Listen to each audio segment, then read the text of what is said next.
So the disappointing aspect as we wind down this Giants baseball season is, and you see Lamont Wade Jr. had all his family and friends in attendance there. You didn't do anything at the deadline. You didn't sell, you didn't buy. And now we're in a situation where we're just waiting to see what happens in the offseason. And as we got stories leaking everywhere out of 24 Willie Mays Plaza, there's things getting told to Baggerly, there's things getting refuted, then there's things getting told to Pavlovich and Susan Slusser and John Shea. I don't know what's what. All of a sudden, Farhan's in and out of the hospital due to health issues. He's stressed out, according to Dave Fleming. I don't know what's going on, but this is one of the more bizarre endings to a Giants baseball season I can recall in my lifetime. I'm not talking about the goodness and losing World Series games and losing playoff games. I'm talking about for a team that is out of the race. There is so much drama circulating around Oracle Park right now. Hey, we got to find some leadership. We've got to do something here because they have become irrelevant in this market, which I think was impossible to do growing up. You got to realize they came here in 1957. They are irrelevant in this market. Irrelevant right now. So what's going to happen over the next couple weeks? Don't know. But that's intriguing to me. That's very, the hell with the 10-0 win. I didn't think anything could top the 2014 49ers kind of ending. The whole Harbaugh thing. Like nothing was weirder than that, right? Wouldn't you agree that the whole it's toxic in the locker room, Alex Boone, we got to the mountaintop. But that's football, though. That's expected. Football stuff. I'm talking ownership, fan base completely souring. Yeah, I mean, it was everything. But I've seen that multiple times with the 49ers. Okay. And the 49er fan base. It just to me, and like, I see these people defending the whole Farhan era, and I go, like, look, they're like, you don't realize how bad it was when he got here. And I would always, my pushback is like, hey, look, I'm not delusional. I don't think that the Giants should be in the playoff contention every single year. You had one of the greatest runs any team in North American sports has had when you won 3 and 5. And then you got back to the playoffs in 2016. Sports is cyclical. Like you trade a bunch of players for the win now mode, and then you're going to have some down years, and then you're going to have to ramp it back up. It's taken too long. And what he inherited, everyone's like, he inherited a mess. The farm is not that much better. Now, we'll see what ends up happening with Bryce Eldridge, and I'm very, very, very high on him. But they've had 6 off seasons, 6 free agencies, 6 international pools of free agents where you can go sign any of these guys. You've had 6 years at the deadline to make moves. What did you inherit? Well, you inherited one of the most revenue-rich teams in baseball, which is an advantage all into itself. You inherited a Hall of Fame catcher. You inherited a Hall of Fame manager. You inherited the greatest defensive shortstop of all time in Giants history, okay? You inherited Madison Bumgarner. Now, look, I don't think they were going to trade Madison Bumgarner. That window might have passed, fine. But you did run Bochy out. And he immediately won the World Series with the Texas Rangers, all right? Buster Posey, yeah, he's at the end of his career. And you squeezed an unbelievable career year out of him. Looking back at 2021, there was a lot more Bobby Evans influence than people want to give him credit for. I just look at it this way. It's taken too long. And the results are in, and it's not close. Are we closer today? Think about it, Giants fans. Are you closer today to World Series contention than you were in 2018? I think my answer is an unequivocal no. You're not even close. You're not even close to the 3rd wild card spot. No, you're not. Look, I don't think, when I think of Farhan, let's think about this on the way home yesterday and thinking about, all the stuff that's happened in the Bay Area. And there's a lot going on with the 49ers and, by the way, Devo and Ayuk, that podcast, and they will get better. It's only their first episode, but that may have been the worst podcast I've ever watched from athletes. It was all time. Love him, know, as a person, and he'll laugh and joke about it because he'll admit some of his shortcoments, but he wasn't the greatest GM. Full of baloney. But I don't think the Warriors had ever captured the market the way the Giants captured the market. And I think that, because again, it's impossible to fathom if you're a younger person now. The Warriors were clearly the 3rd burner. I mean, there were people that had the Sharks higher than the Warriors on their pecking order at some point. Exactly. Not me, because I've never been that into hockey, and that's on me, right? But I just, man, they're down bad, dude. They're down bad right now. The Giants are down bad. And so Farhan's Q rating is at an all-time low. Now, you got Scott Boras coming out saying that he negotiated with Farhan in the 2-week window when he was in and out of the hospital, and Posey came in. There's always ancillary pieces who come in to finish up the deal or whatnot. It gets approval. Back said that Posey had to come in. So somebody's lying out there, and there's leakage coming out of where, and I don't know where the leaks are coming from, but the fact that we have leaks down at 24 Willie Mays Plaza, there's a lack of leadership right now. There needs to be some leadership. There needs to be somebody to take the throne and say, look here, this is our vision. This is how we're running this show, and this is how we're getting ready for the future to compete with the Dodgers, the Padres, and the Diamondbacks. Because right now, you're by far and away the fourth best team in the NL West. That's not right. You should not be falling below the Diamondbacks and the Padres. And nobody wants to say, like, yeah, you're getting guys to sign here. Thank God you got Matt Chapman signed long term. That's a start. What's going to happen with Blake Snell? Can you retain Blake Snell to go along with Logan Webb? Can you do that? You want to give Blake Snell $190 million?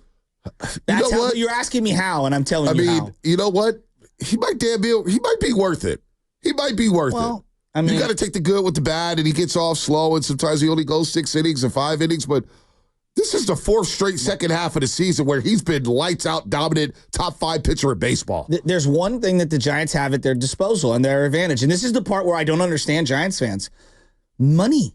Money is a huge asset. You're not the Brewers. Right? So when the Brewers signed, Yelich, it's like, wow, if Yelich gets hurt, we're kind of screwed. Right. Because all of our money is dumped into one player. You're not the Marlins. You're actually the Giants, and you can overcome a crummy contract here and there. The problem is they've been so risk averse. Yeah. They've been unwilling to do it. You look at the farm. Do you believe in Harrison moving forward? I'm iffy. Have you seen does Carson Whisenhunt exist? Heard a lot about him. He pitched yesterday, 5 innings. I think he struck out 6 in the minors. Great. Yay! Yeah, I'll believe that in the bigs when I see it. Like, Birdsong's been really nice. Really nice. I don't know if he's a top of the rotation guy. He's gotten hit around a little bit in the second half. Right now you have Logan Webb. You have Logan Webb, and he's signed to a very team-friendly deal, and he is a very nice pitcher. I love Logan Webb. At times, he can be ace-like, but I don't think he's an ace. To me, he's a 2. Blake Snell? Now, this is an ace. Now, is there a risk? Of course there's risk. It's pitchers. You give a $200 million deal to a little pitcher, one pitch, boom, Tommy John, right? And he's already been hurt, and you get a mixed bag. But when this guy's on, Bonte, he's on a short list of guys who can beat anyone on any given day with one run of support. How many guys can you say that about in the bigs? Well, I mean, not a lot. Not a lot, which is why I preach patience with this guy. He will turn it around, and he turned it around in a major, major way. So you let him go. And again, like a team like the Orioles, if you look around baseball playoffs, the Mets, the Dodgers, anybody out there could have traded for Blake Snell. I would have, it's befuddling here. It's befuddling why nobody traded for him. But then also you got the Robbie Ray situation. What is he going to do with the Giants? But more so, what's going to happen in the next couple of weeks? What is going to happen once the season is over? That's the million-dollar question with the Giants. Because, again, we got all these reports, and we could dive into them. The Scott Boras angle, the Baggerly angle. Because Baggerly's not, Explain we can say, to people what you're saying, because maybe people didn't read it. So there's an article over the weekend that Baggerly wrote, correct? You guys sent it to me. Yeah, I wasn't even paying attention. It was in the Athletic / the New York Times. Athletic / New York Times. Basically, Baggerly was breaking down how the Chapman deal got done, correct? Mm-hmm. And how management is now kind of what's going on here with Farhan, and how Buster Posey's name got thrown into it as basically the guy who got the deal done. The way it was worded, and I'm paraphrasing, is that Posey had to jump in, and just get the deal done. Now, Susan Slusser... Because he wanted the deal done, which I said to you maybe 4 or 5 weeks ago. Isn't Chapman kind of a Bo Mel, Buster Posey type of a guy? Well, now we get Susan Slusser to Chronicle, right? Yes. And she talked to Scott Boras.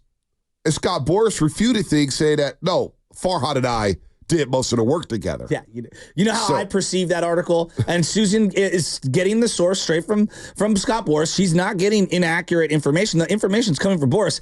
I read that as, Boras don't want Farhan to go. You know why? Because Boras wants to use people like Farhan.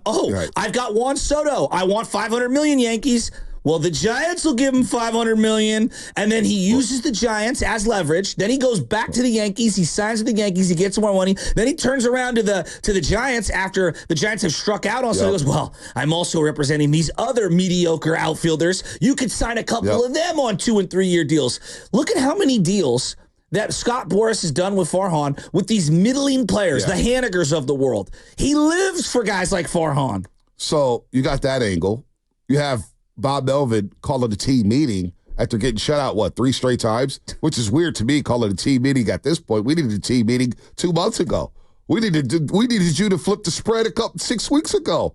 We're out of it now. What is the team meeting going to do? You got the Fitzgerald and Luciano situation. That was insane. That was insane. So you got all these things happening in the last couple of weeks. But going back to Baggerly, and I want to give him credit because, I'll say some things about Baggerly. We've had our beefs, but he is a legit reporter. I do find Baggerly to be very credible. No, he's extremely credible. And he is tapped in. There is no doubt Andrew Baggerly is tapped in. So for Boras to come out over the top to refute that report, somebody's out here lying. And somebody wants their message out there. So I think there's somebody or some people in the Giants organization that are angling to try to get the leadership, that are angling to try to get Farhan Zaidi out of there, to try to get the power and retain the power. And I don't know who's who or who's doing what, who's talking to Bagley, who's talking to Slusser, who's talking to this, but there's a lot of mess going on there, and it's all revolving around one guy, and it's Farhan Zaidi. I've been a Giants fan for 42 years, as have you. At no point in my Giants fandom, even when we were waiting on Posey and Lincecum and those guys, did they ever sell me on a prospect being on the main telecast for a month straight? They have been doing Bryce Eldridge stuff. Wow. You want to tell me how down bad your Major League roster is and how hopeless it is? You have been trying to sell me on someone who the fan base has never seen play a live baseball game.